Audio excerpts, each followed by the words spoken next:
Now, as gunshots echo across the wind-swept, snow-covered reaches of the wild Northwest, Quaker Puffed Wheat and Quaker Puffed Rice, the breakfast cereal shot from guns, present the challenge of the Yukon. It's Yukon King, swiftest and strongest lead dog of the Northwest, blazing the trail for Sergeant Preston of the Northwest Mounted Police in his relentless pursuit of lawbreakers. On King! On, you huskies! Gold discovered in the Yukon. A stampede to the Klondike in the wild race for riches. Back to the days of the gold rush.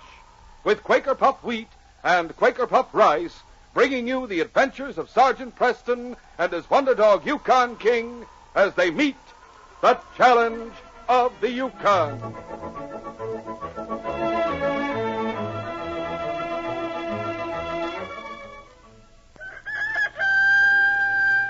Try this first thing tomorrow. Treat yourself to the breakfast cereal shot from guns. That's the one and only Quaker Puffed Wheat or Quaker Puffed Rice. Just pour out a bowlful, crisp and fresh, right from the big red and blue package. Add milk or cream, top with your favorite fruit, and dive in. See if you ever tasted anything so swell as these giant king-size kernels of premium wheat or rice shot from guns. Yes, tomorrow morning, enjoy this breakfast treat. Quaker Puffed Rice or Quaker Puffed Wheat.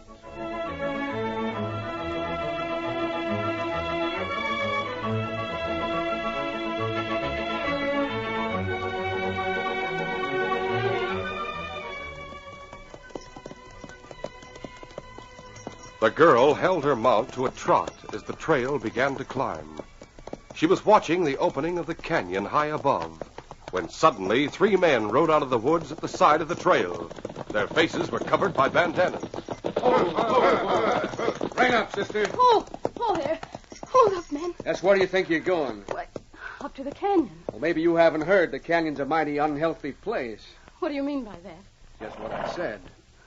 All right, I won't go any farther. I'll turn around and go back. We could use your horse, boss. Yeah, it's better than this cayuse. This horse doesn't belong to me. Then you won't lose anything when we take it. You can't. How would I get back to town? Walk. Yeah, it's downhill. It'll only take you a couple of hours. I won't let you have it. Won't. You better get out of that saddle fast, sister. Wait a minute. You're new in Gold Flats. Yes. What's your name? What difference does that make? Answer me. It's Ann Conway. Conway? Yeah, I thought it might be. Well, that changes our plans. You're not going back to town at all. Oh, yes, I am. Hey, what? The girl wheeled her horse and started down the trail. The movement was so sudden that the outlaws were taken by surprise. Get up. Then they started after her. But in that instant, a volley of shots rang out from the wooded hillside, the bullets kicking up the dust in front of their mounts. Quick, the other side of the trail. Make for cover. Get up. The outlaws turned off, urging their horses up the bank until they had gained the cover of the trees. As they disappeared from view, the shooting stopped. Lower down on the twisting, turning trail, the girl was urging her mount to its greatest speed, and it was not until she had reached level ground that she drew rein. Whoa. For a moment, she thought that she was safe, and then she heard hoofbeats close behind. A man riding a chestnut stallion raced around a bend and swept down on her. Before she could get her own mount started again, the chestnut was ranging alongside, and the rider had grabbed the bridle. Ho! Easy does it. Ho! Wait, you're not one of the men who stopped me. That's right. I'm the one who stopped them from coming after you. Those shots. Yes. Oh, I didn't realize. I thought they were shooting at me. You're all right?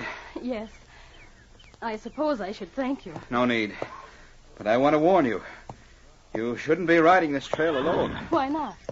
You have to be told after what happened. I'm going to report what happened to the Northwest Mounted Police. They'll see that those crooks are captured. Until they are, you'd better take my advice. As a matter of fact, Mr. What's your name? Does a name matter? Well, mine seems to. When I told them who I was, they were going to take me prisoner. Then your name must be Conway. It is. And how did you guess that? You and your brother own the old mine up in the canyon. At least you'll own it for the next 2 weeks. We'll own it for longer than that. You're going to start working it again? Yes. That's why my brother and I have come here. I see. How do you know so much about us? It's general knowledge your uncle left you the mine. It's also well known it hasn't been in operation for nearly a year. In 2 more weeks, the canyon becomes government property again. Not if the mine has worked. No. But can't you see it might be to the interest of certain people to prevent the mine from being worked? People who would like to stake claims up there. You, for instance? No. No, my business isn't prospecting. Perhaps you don't have any business. Perhaps. You're being very mysterious. Why? I'm sorry. That is my business. Oh. Well, I can only assure you that I'm not interested. I want to thank you, of course. But as for your advice, to keep away from our own property, I'm going to refer that to the police. At once? Yes. Well, we probably won't be seeing each other again. Too bad. I'm beginning to understand. Are you? You're in the same class with those others. Am I? It looks that way to me. I've said thank you. Now, is it all right for me to say goodbye? If you want to leave, why not? Goodbye. Get up, boys. Get up. The girl rode back to town, left her horse at the livery stable, and walked down the main street to the hotel. She found her brother in the lobby checking through some papers, and she told him the story of her encounter on the trail. When she had finished... I asked you not to go up there without me, Ann. You were busy with a lawyer, and I have to find out what condition the house is in before I'll know what to buy. You could have waited until tomorrow. What's the difference, Ned? They'd simply have stopped both of us. Those men don't want us in the canyon. The question is, what are we going to do about it? How can we get word to the Northwest Mounted? That's easy. How? There's a couple of Mounties coming in the door. We're in luck. Oh. Come on. We'll just stop here for supper, Harry, and we'll go on. That suits me. You, King, you'd rather camp out than spend the night in a hotel, wouldn't you, boy? Sergeant, Yes? I'm Ned Conway, and this is my sister, Ann. I'm Sergeant Preston, and this is Constable Burton. How do you do? How are you? I'd like to report a holdup, Sergeant. Hold up. Yes. 3 masked men stopped my sister on the canyon trail about an hour ago. Let's go in the dining room where it's quiet. This way, please. All right. You have your notebook, Harry? Yes. You can describe the men, Miss Conway? Fairly well. They won't be serving supper for another half hour. No one will disturb us in here. If you'll sit down, Miss Conway. Thank you. Now then, from the beginning, please. Tell us exactly what happened. Once more, Anne told her story, and Constable Burton made notes on her descriptions of the men. When the sergeant heard of their reaction to Anne's name, he questioned Ned closely about the ownership of the mine and his plans for working it. Then he let Anne go on with the description of her escape. Well, I wasn't going to let them take me prisoner without at least trying to get away. I wheeled my horse around and started down the trail. I only had a little start. I heard them coming after me, and then I heard shots. The outlaws were shooting at you? No, someone was shooting at them from the side of the trail. Well, that stopped them. And then later on, this other man caught up with me. What other man? Well, the man who had done the shooting. Well, of course, he grabbed the bridle of my horse and pulled him up, but he only wanted to tell me how dangerous the trail was. I wouldn't have been able to escape if it hadn't been for him. Well, what's funny? Nothing. It's a little strange how things work out, that's all. Perhaps I can describe him. Really? Slightly over 6 foot, He was in the saddle. I don't know how tall. curly hair, small scar above his right eye. Why, yes. You know him? Constable Burton and I are looking for him. I see. Well, wait until it's dark before we go after them, Harry. They must be either in or near the canyon. They'd be able to see us coming up the trail while it's still light. That sounds okay to me. You can leave the matter in our hands, Conway. I promise you, no outlaws are going to stop you from working your mine. That's fine, Sergeant. But you and your sister had better stay right here until you got word from us. The canyon's safe. Don't worry. We don't want anything to do with crooks, do we, sis? I should say not. Although, well, it was only the masked men who did anything wrong. You've given us all the information we need, Miss Conway. We'll find them, and if we manage to catch them tonight, we'll report to you tomorrow. The sergeant and the constable waited until it was dark before they saddled their horses and rode out of town. King trotted along at his master's side. He had watched the 2 men checking their guns, and their low, earnest talk told him this was a duty assignment. There might be danger ahead. King's sensitive nose searched the night wind for any possible threat. The sergeant watched him constantly. King will let us know whenever we get near a camp. He's a great dog. But all the way up the trail, King could find nothing wrong, and the opening of the canyon was reached without any trouble. There was no moon, but the stars shed enough light for them to make out the opening of the mine and the rambling log cabin near it. Oh, Blackie. Easy now. Steady. We'll leave the horses here, Harry. That's a good idea. The trail must be rocky inside the canyon. There's no sense in letting them know we're coming. There may not be in the canyon. Cabin would make a good hideout. The mine would be better. I don't see any lights in the cabin. Let's go. On guard, King. The cabin was choked with underbrush, and only the trail gave easy access to the mine and the cabin. But the sergeant chose to keep close to the cliff wall. Their progress up the canyon was slow. They had covered less than 100 yards when King stopped. What's the matter, boy? King turned and looked back at the opening of the canyon. Someone must be coming. Yes, they're riding hard. Shall we try to stop him? No, we'll see where he goes. Sergeant, that's someone from town. How do you know? I couldn't make out his face at all. When I went to get our horses at the livery stable in town, I noticed that white horse. It belongs to the owner. What about the rider? Well, I don't know. Norman's a much bigger man. He could have rented the horse. Who has business up here this time of night? Uh-oh. He stopped in front of the cabin. Yes. There he goes inside. What? Just dropped to the ground. I thought I saw someone else in the doorway. Come on, ready with your gun. We'll continue our story in just a moment.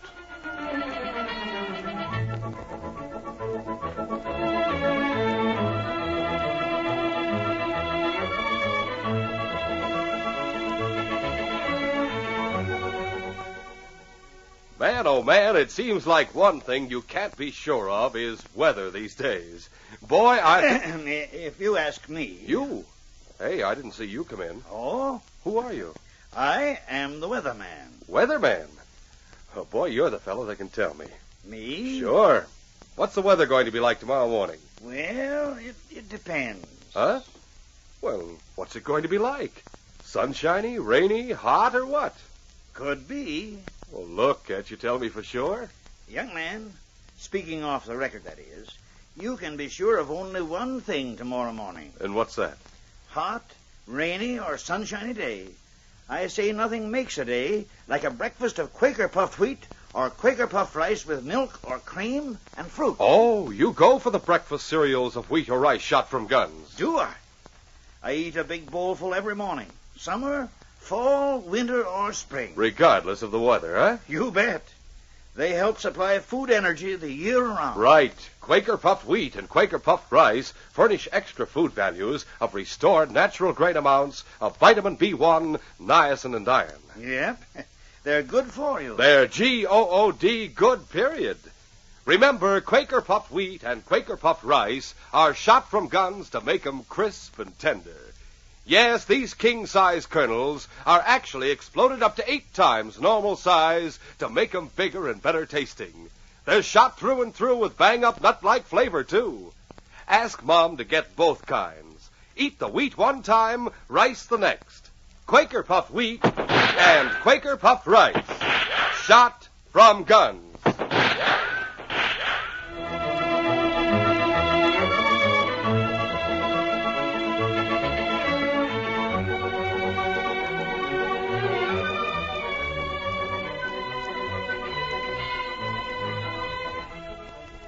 Now to continue our story. As the sergeant and Constable Burton were making their way up the canyon to the Conway mine, a man rode past them. They saw him dismount in front of the cabin, and a moment later he cried out and dropped to the ground. The sergeant and the constable hurried toward him. I swear there's someone inside that cabin. Keep a close watch on the windows. I'm going to see how badly this man's hurt. Shall I go inside? No, not yet. Just watch the windows. How is he? Alive. Someone cracked him over the head. Harry. What? This is Ned Conway. Well, whoever's inside hit him. King sniffing at the door. Whoever's inside there's a friend. A friend? King would be growling if he weren't. I'll see. Open in the name of the Queen. Sergeant Preston and King. Jim Stewart. Yes, and who's that with you? Don't tell me I knocked out one of your men. Friend of ours, anyway. I'll bring him inside. Hello, Constable. Hello, Jim. We knew you were somewhere around. You got the message I sent by the Indian? Yes, and the sergeant and I started right away. There's a girl in town who'd seen you. The Conway girl. There's a cot by the window, Sergeant. This happens to be the Conway girl's brother. What? Didn't the girl tell him to keep away from here? She did, and so did we. He promised to stay in town. I don't know what brought him up here. We didn't expect to find you so close to the mine either. Well, my camp is near the top of the cliff, in a cave. I can see the whole canyon from there. Something happened about an hour ago, and I decided to investigate. What do you mean? What happened? The boy's all right, isn't he? He'll have a bump on his head, that's all. What happened? It was just after dark. I heard someone ride into the canyon. And then a little later, I heard some yelling. Now, that was unusual. Max and his crew never make any noise. So I came down. Only got here a few minutes ago. The door of the cabin was open, so I came inside, and then almost at once this guy came riding up. Huh? Well, I didn't know who it was. I didn't want any of the gang to catch me. When he started to come inside, I hit him with the butt of my gun. He's coming, too. Oh, my head. Hello, Conway. Who's that? I can't see. It'd be dangerous to light a lamp. Sergeant Preston, Ned. The sergeant. Oh, thank goodness. Why did you break your promise? Why didn't you stay in town? Anne. Anne? Yes, it was about 7 o'clock. She hadn't come down for supper, and I went up to her room to warn her she'd be late. The dining room closes at 7. Yes? I found a note here. I can't read it. What's it say? Well, you'd said you were looking for the man who'd saved her from the bandits. She said that out of gratitude, she felt she had to warn him, to give him a chance to get away. Oh, what do you know about that? I thought she didn't like me. You're the man? Yes. When we said we were looking for you, she thought you were a crook. Isn't he? No, he's a detective from the States. He's after one of the men who's hiding out in this canyon. Max Mattern. He's wanted for murder. I picked up his trail, followed him here, and sent word to the sergeant to come and arrest him. There's a murderer in this canyon? There sure is. And he has 3 cutthroats with him. As a matter of fact, they're working your mine. But Anne, what about Anne? She must have been the one you heard right up here, Jim. I'm afraid so. Where are Max and his men? In the mine. And they've taken the girl prisoner. It looks that way to me. Well, when do we go after her? Yes, you've got to save her. We'll do our best, Ned. What's the best way, Jim? We can't just go in there and shoot it out. She might be hurt. Any ideas? You've been around. You can tell us all about the mine. I can do that all right. There's one entrance only a few feet from here. Yes, we've seen it. The canyon takes a bend up a little way. There's another entrance around the bend. Oh, that complicates things. Have you seen the inside of the mine at all? A couple of times. The 2 main shafts lead back to a natural cave. It's a big place, and that's where Max and the others are living. Where do they keep their horses? The woods at the top of the canyon. They'd have to have them to make a getaway. If we seem to leave the upper entrance of the mine clear... Seemed. Tell us more about the tunnels.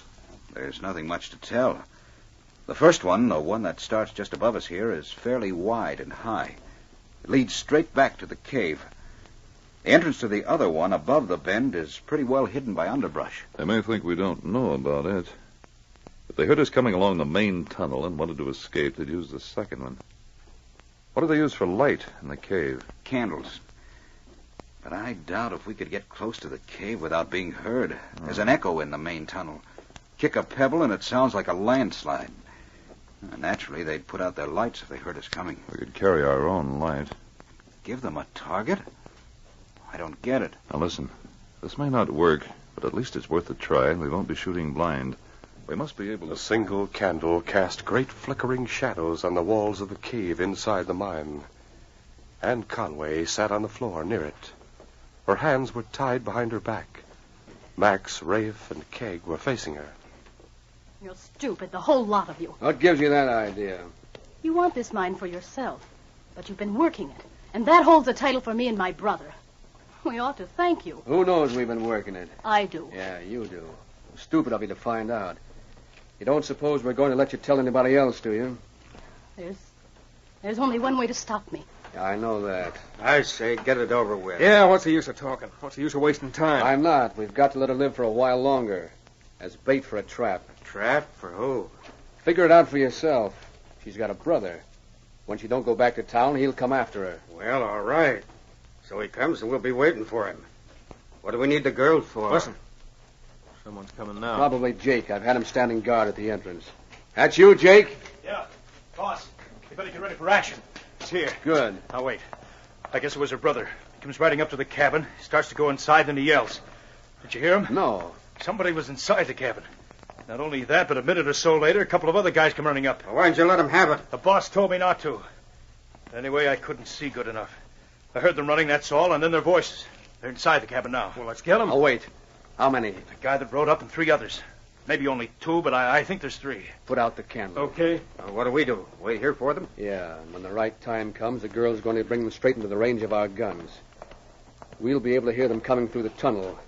We'll fill that tunnel full of hot lead. What about the other tunnel? They won't know about that. It's all overgrown and never used. That's our ace in the hole. Our getaway if we need one. Now, quiet, everybody. Not a word. Jim Stewart led the way through the tunnel with Constable Burton close behind him. They placed one foot in front of the other with infinite care. We're getting close to the cave entrance. Why are you feeling along the wall? There's a big rock that juts out from it. It'll give us all the cover we need. Easy. Find it? Yes. Now stay close to the wall and no bullet from the cave can hit you. All set? Yes. Now, according to the sergeant's plan, we let them know we're here. Pretend you're walking. Put your feet down hard. The girl. I don't care what you do to me. You can't stop me from warning them. Ned, stay back. Don't come. Shut up! Hey, what are they doing to her? Boy, those... We've got to stick to our plan, Harry. If we leave this cover, they can't miss us. Ready with your torch? Yes. Light it. The 2 men were carrying pine torches, the ends wrapped in rags and soaked with coal oil they had found in the cabin. Now they lit them, and as the light flared up, a volley of shots rang out from the cave. But Jim and the constable were safe behind the cover of the rock, and as soon as there was a lull in the shooting, they threw their torches into the cave. Instantly, their glare brought the outlines of the rocky room into vivid outline, and the outlaws scurried outside the ring of light cast by the torches. Don't shoot low. You might hit the girl. Right. Inside the cavern, Rafe, Keg, and Jake were pressing their faces against the rocky floor, but Max was using different tactics. He was holding Ann in front of him. Go on. Hold your fire. Try to shoot me and you'll hit the girl. I'm using her as a shield. It's true, Ned. I can't get away from him. You hear that? Boss, they won't shoot. Why don't you keep the girl in front of you and put those torches out? All you have to do is stamp on them. I got a better idea. We're in the shadows. They can't make us out good. All we have to do is work our way around the cave till we come to the other entrance. We're getting out? Keep your voice down. You can't stop me Shut from up. warning them. Wasn't one crack over the head enough? I don't care. She's out this time. I'll drop her as soon as I get to the tunnel. You didn't answer me. Are we making a break for it? No. We go outside. Come in the other tunnel and get them from the rear. Start moving. Slow, just a step at a time. It took Max nearly 10 minutes to reach the far end of the cave. Yeah. The glare from the torches did not reach this far, and he had to feel along the wall with one free hand for the opening of the tunnel. At last he found it and dropped the girl to the ground. He started to run through the pitch-black tunnel, but he had only taken a few steps. Something hit him. It was King, who had been crouched beside the sergeant and Ned Conway, and leaped at his master's command. Max went down, and in the next second, the sergeant had wrenched the gun out of his hand. Hold him there, King. The sergeant jumped over Max and ran to the cave entrance. He picked up Ann and returned to Ned's side. Here's your sister, Ned. Get her outside. All right. I've got her. Let him up, King. That dog. Up on your feet. Oh, my arm. Don't. You're breaking it. Now it's your turn to act as a shield, Max. We'll see how you like it. Go on, march. The sergeant forced Max to walk ahead of him to the point where the tunnel opened into the cave. No. Let me go. This is murder. There are 3 of them. They all have guns. When they hear us, they'll shoot. Then tell them to drop their guns and surrender. No! Rafe, Keg, Jake, don't shoot. The Mounties got me. He's holding me in front of him. Don't shoot or you'll hit me. I'm calling on you to surrender. You're under arrest in the name of the Queen. Come and get us. It was pitch black at this end of the cave, and impossible to see the outlaws in the darkness. The sergeant heard whispers, and then nothing. It was King's low growl that told him they were moving toward the tunnel entrance. The sergeant snapped a pair of handcuffs around Max's ankles and thrust him behind him and down to the ground. Now, if you want to live, be quiet. Tensely, the sergeant waited, his gun ready. And then suddenly the outlaws, thinking Max was still being held in front of the sergeant, rushed the entrance using their guns as clubs. Okay, come on. The sergeant leaped aside and caught Rafe on the side of the head with his own gun. King jumped at Jake and knocked him down. The sergeant lashed out with a left to Keg's jaw. As the outlaw staggered back, he tried to level the muzzle of his gun at the sergeant. He had no chance. The sergeant grabbed the wrist of his gun hand and twisted it. The gun dropped to the floor. All right, you got me. Let go. Get this dog off of me. I'll take your gun first. All right, boy. Watch them. Harry, Jim, bring torches. Oh, my head. Don't move, any of you. A moment later, the sergeant saw Jim Stewart and Constable Burton moving toward him, carrying torches high above their heads. You've got us into a fine mess, Max. Keep your mouth shut. Let them take us to jail. They've got nothing against us. That's right. You can't prove anything, Mountie. Only attempted murder as far as you three are concerned. And Max won't even stand trial. What do you think of that? Why not? He's as guilty as we are. It was his idea from the beginning to move in here. He won't stand trial in the Yukon. I won't. No, Max. I got something better waiting for you. Jim Stewart. It's Lieutenant Stewart now. You're coming back to San Francisco with me. And when you get there, you'll hang for murder. Easy, King. We have all the evidence we need to send these three to prison, and Max will pay for his crime in the States. As far as we're concerned, boy, the case is closed.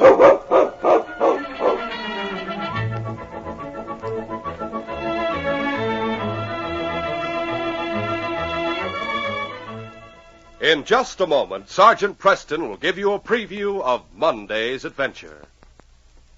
Discover why Quaker Puffed Wheat and Quaker Puffed Rice win the praise of many a He-Man Hollywood movie star.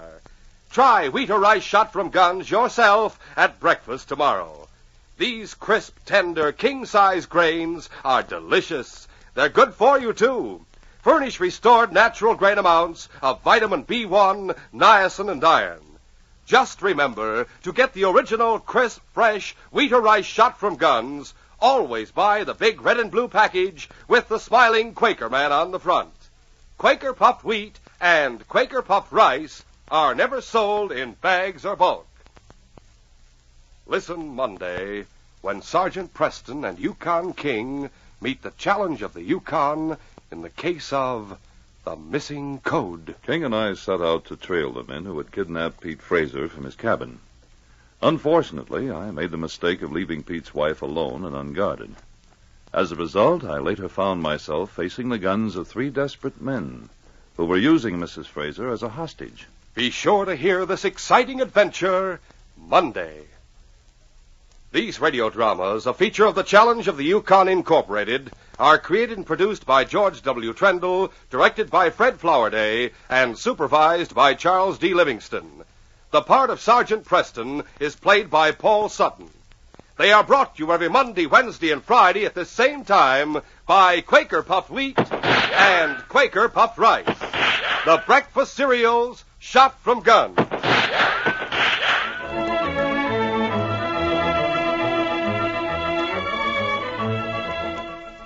Here's good news for dog owners. You can now get the famous Kennel Bar dog feeding bowl, and it compares with bowls up to $3.50 value for just $1 and 4 kennel ration labels.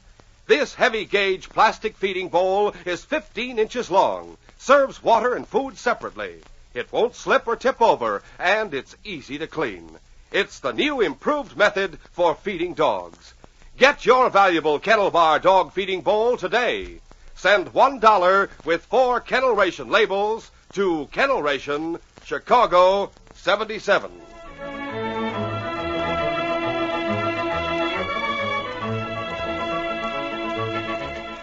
This is J. Michael wishing you goodbye, good luck, and good health from Quaker Puffed Wheat and Quaker Puffed Rice. So long. This is ABC, the American Broadcasting Company.